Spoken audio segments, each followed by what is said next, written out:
Now, when we properly exegete this passage, it doesn't show that the bread and wine are literally Christ's body and blood. In the next verse, it says, I am the bread of life. Your fathers ate the manna in the wilderness, and they died. This is the bread that comes down from heaven, so that one may eat of it and not die. I am the living bread that came down from heaven. If anyone eats of this bread, he will live forever. And that bread I will give for the life of the world is my flesh. He's talking about putting down his life. And Catholics believe that you can eat the bread, you can take the Eucharist multiple times and still perish. Jesus says that the one who comes to him, he will never cast out. Now, in Lights of 35, when we interpret Christ calling himself the bread and calling himself the drink, he says, I am the bread of life. Whoever comes to me shall never hunger, and whoever believes in me shall never thirst.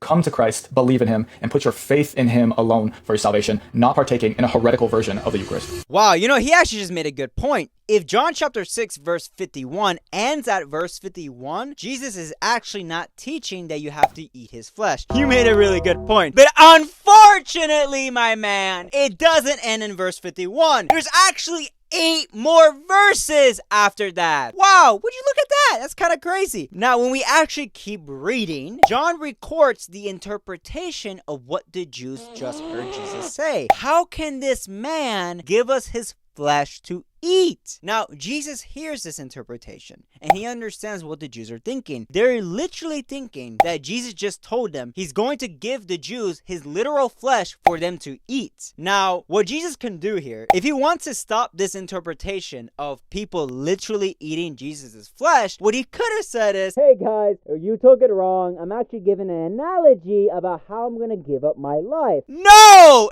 Instead, Jesus affirms it 5 more times. Truly, truly, I say to you, unless you eat the flesh of the Son of Man and drink his blood, you have no life in you. Whoever feeds on my flesh, drinks my blood, has eternal life, and I will raise him up on the last day. For my flesh is true food, my blood is true drink. Whoever feeds on my flesh, drinks my blood, abides in me, and I in him. This is the bread that came down from heaven, not like the bread the fathers ate and died. Whoever feeds on this bread will live forever. Wow.